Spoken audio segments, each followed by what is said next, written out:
Gold, trusted gold buyers. మీరు తాకట్టు పెట్టిన బంగారాన్ని విడిపించి ఈ రోజు ఉన్న మార్కెట్ ధరకు కొనబడను. సరే, కాసేపు మీ సినిమా జర్నీ పక్కన పెడితే మళ్ళీ నేను జబర్దస్త్ వైపే వస్తున్నాను.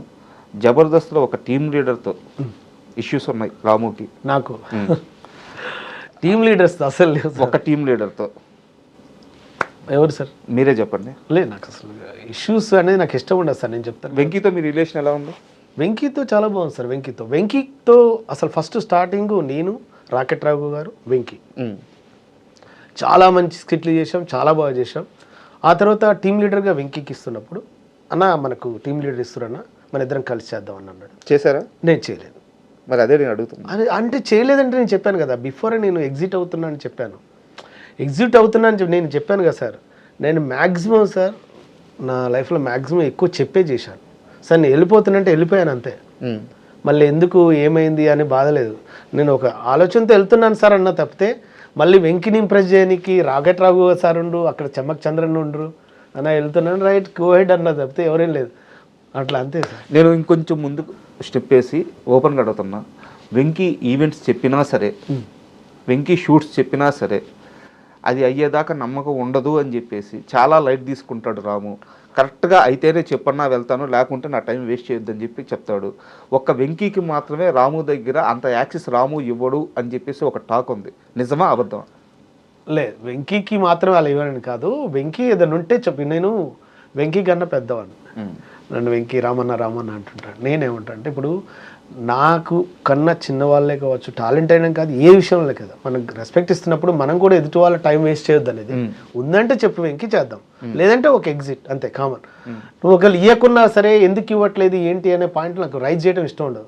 కానీ ఏదైనా సందర్భం వచ్చి స్టక్కున మళ్ళీ ఎప్పుడైనా కలిసినప్పుడు అన్న లాస్ట్ టైం కూడా అలా అన్నావు ఏమైంది అని మాత్రం రైజ్ చేస్తా.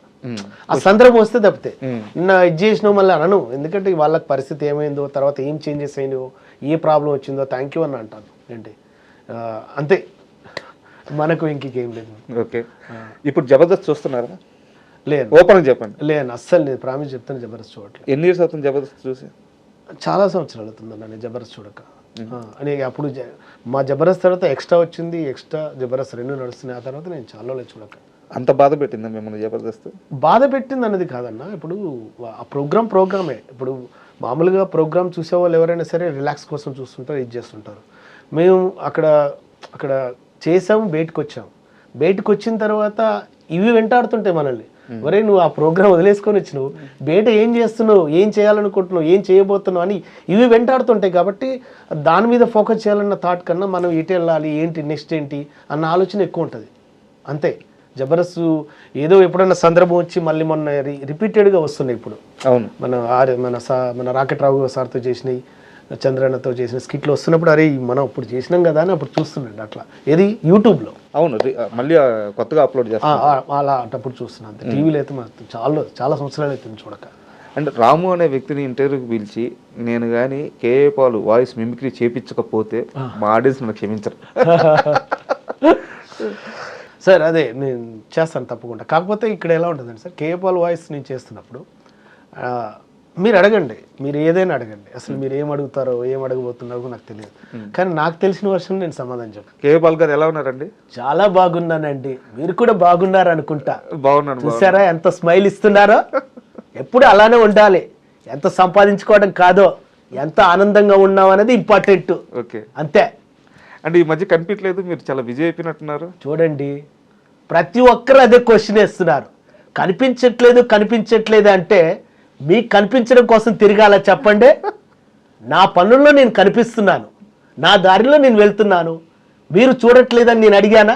అడగలేదు కదా, అదనమాట. అవును, అప్పట్లో మీకు ఆర్జీవి గారికి గొడవలైనాయి కదా, అన్నీ సర్దుమణిగిన గొడవల్ని మీరు మళ్ళీ లేపేలా ఉన్నారు. ఆల్రెడీ ఎప్పుడో సర్దుమణిగాయి గొడవలు, మళ్ళీ ఎందుకండి లేపటం చెప్పండి. ఆ రోజు ఆ పరిస్థితుల్లో అలాంటి ప్రశ్నలు వేయాలనిపించింది, వేసాం, వారు సమాధానం చెప్పారు. ఇంకా అంతే. జీవితం అంటేనే పోరాటం. ఈ పోరాటంలో మనకు అవసరమైన చోట ప్రశ్నించాలి, అవసరం లేని చోట కామ్గా ఉండాలి, అంతే. మరి మీ బ్లెస్సింగ్స్ ఉంటాయి ఆర్జీవికి? ఏమండి, బ్లెస్సింగ్స్ ఉంటాయని మీరు అడగకూడదు. అవసరం వచ్చినప్పుడు నేను ఇస్తాను కదా. అడిగితే బ్లెస్సింగ్స్ ఇస్తే దానికి అందం, అడగనప్పుడు బ్లెస్సింగ్స్ ఇవ్వటం ఏంటండి? నాకు అర్థం కాదు. మిమ్మల్ని నేను ఇప్పుడు డబ్బులు అడగలేదు, ఇస్తారా నాకు ₹1,00,000 అదనమాట. సూపర్. Thank you. అండ్ మీరు ఈ క్యారెక్టర్ చేసిన తర్వాత ఎప్పుడైనా కేఏ పాల్ గారు కానీ వాళ్ళ మనుషులు కానీ సార్ మీకు టచ్లోకి వచ్చి రాము ఏంది ఇలా చేసావు అని తిట్టడం కానీ లేదా పొగడడం కానీ ఏదన్నా కన్వర్జేషన్ జరిగిందా? ఓపెన్గా చెప్పండి. సార్ అస్సలు జరగలేదు సార్, జరగలేదు. కానీ నేను చేసేటప్పుడు కూడా ఆ క్యారెక్టర్ చేసేటప్పుడు కూడా భయపడలేదు సార్. అంటే ఎందుకు చెప్తున్నానంటే సార్, ఒక సందర్భం ఉంటుంది సార్ ఏదైనా సరే. ఒక క్యారెక్టర్ చేసినంటే ఇతను ఎవరు, ఇతని బ్యాక్గ్రౌండ్ ఏంటి, ఇతను ఎక్కడి నుంచి వచ్చాడు అని ఒక క్వశ్చన్ రైజ్ అవుతుంటుంది సార్. ఆ క్వశ్చన్ రైజ్ అవుతున్నప్పుడు నేను ఫస్ట్ రామోజీలో జాబ్ చేశాను, రామోజీ ఫిల్మ్ సిటీలో. రామోజీరావు సార్ చేతుల మీదుగా నేను ఓవరాల్ ఛాంపియన్ అవార్డు తీసుకొని వచ్చాను. అక్కడ నేను గుర్తింపు పొందా.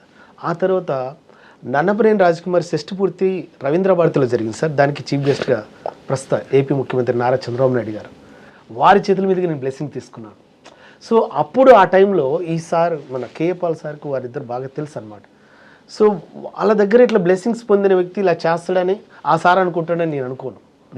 సో నేను ఎందుకంటే నన్ను ఏదైనా విమర్శించాలన్నా, నన్ను ఏదైనా అనాలన్నా మన గతం చూస్తారు ఇతను ఏంది అని. ఒకేసారి ఒక మనిషిని ఇచ్చేయరండి. అతను ఎదుక్కుంటూ వచ్చిన లక్షణాలను కూడా దృష్టిలో పెట్టుకొని కూడా వాళ్ళు ఉంటారనేది నేను అనుకుంటుంటాను, ఎవరైనా సరే సొసైటీలో. అందుకే నేను నా వర్క్ నేను చేశాను సార్. నేను చేయకపోయినా ఇంకోళ్ళకి ఆ క్యారెక్టర్ ఇస్తారు. ఒకవేళ క్యారెక్టర్ బాగా చేయలేదనుకో వాళ్ళకు కూడా ఇబ్బంది కదా, నేను మంచి క్యారెక్టర్ బాగా చేయలేదని వస్తుంది కదా. అలా అనుకున్నాను తప్పితే నేను ఎప్పుడు ఒకరిని విమర్శిస్తున్నాను, ఒకరిని ఇది చేస్తున్నాను అన్న భావం కన్నా నాకు వచ్చిన అవకాశాన్ని నేను సరిగ్గా చేశాను లేదన్న ఆ పనిలోనే ఉన్నాను సార్, అంతే. రాముకి కేఏ పాల్ గారి ఒకప్పటి స్థాయి తెలుసా సార్? నాకు వారి ఇంటర్వ్యూ చూసినప్పుడు తెలిసింది సార్. ఎలా ఫీల్ అయ్యి చూడంగా? అది చాలా గర్వంగా ఉంది సార్, చాలా గర్వం ఉంది, చాలా గొప్పగా ఉంది సార్. సార్ నేను సొసైటీలో నేను చాలా చిన్నవాడిని సర్వదా నాకు అనుకుంటే, వారు ఇది చేసుకున్నప్పుడు నేను ముందు లాస్ట్ టైం చెప్పాను, ఇప్పుడు చెప్పాను. నాకు పెద్దవాళ్ళంటే చాలా సంస్కారం. నాకు కేఏ పాల్ సార్ ఎప్పుడు కలిసినా వారి బ్లెస్సింగ్స్ నేను తీసుకుంటాను. నాకు ఇది ఓకేనా సార్?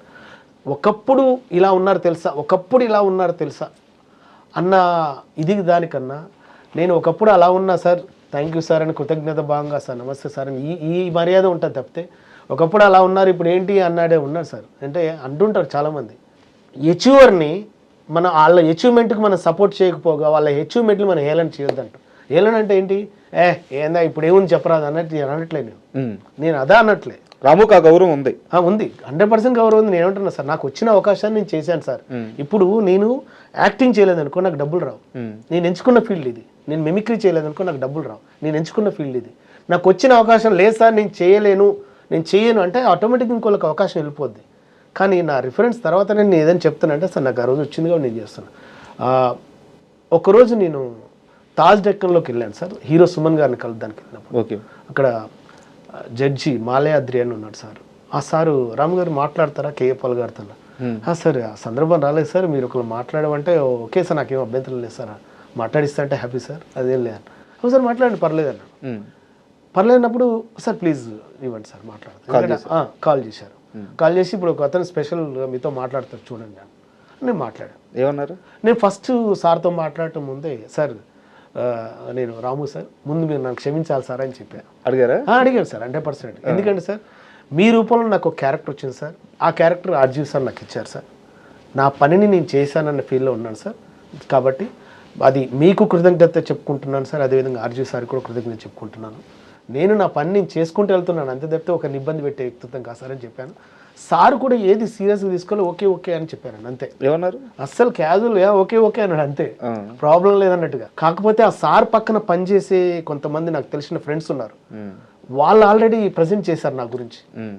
రాము మీరు చూస్తున్నది ఒక సైడ్ సార్, ఇంకో సైడు ఆయన దగ్గర కూడా చాలా ఆధ్యాత్మికమైన విలువలు చాలా విషయాలు ఉన్నాయి, మేము పర్సనల్గా తెలుసుకున్నాం. వాళ్ళు అప్పుడే ఫోకస్ చేస్తే రాము సూపర్ అది ఇది అన్నారు.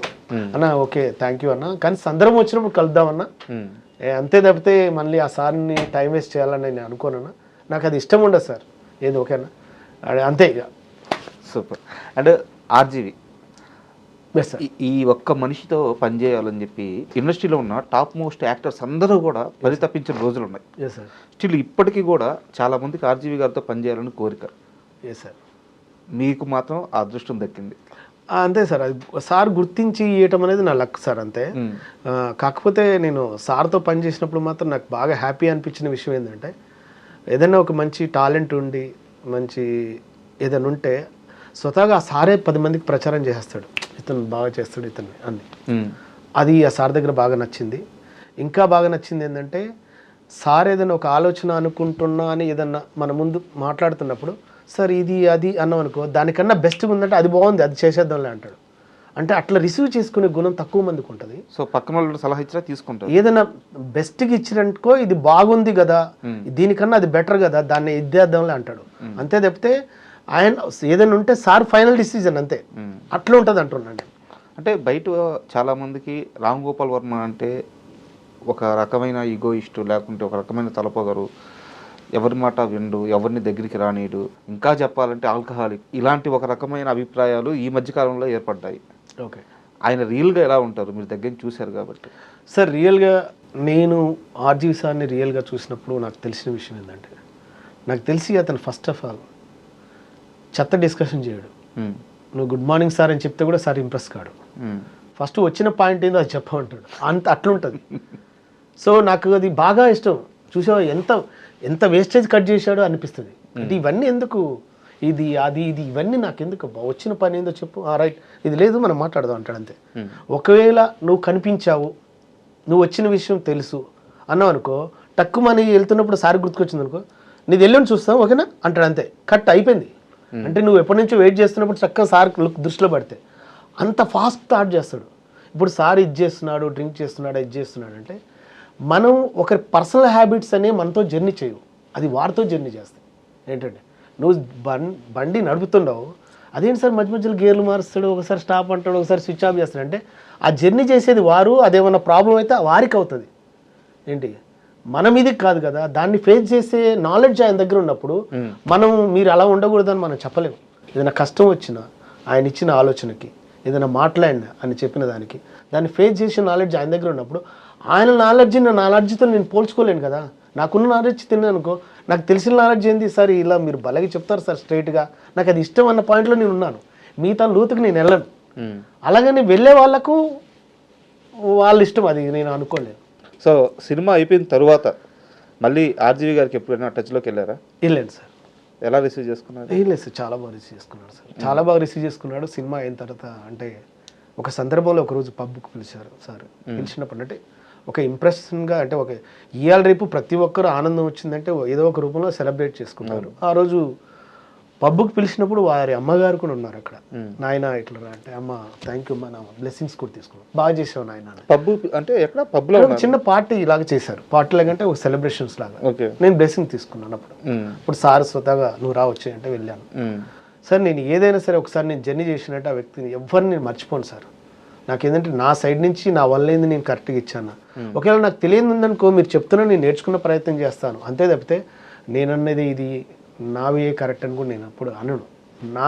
నా పరిధులు దాటి నేను వెళ్ళను, నాకు తెలిసిన వేళ నేను ఉంటా అంతే. ఆర్జీవి సార్ గురించి మీరు ఎంత ఇది చేసినా నేను చూసింది నాకు తెలిసింది మాత్రం నేను చెప్పగలుగుతాను, నేను చెప్పలేను మిగతాయి అంతే.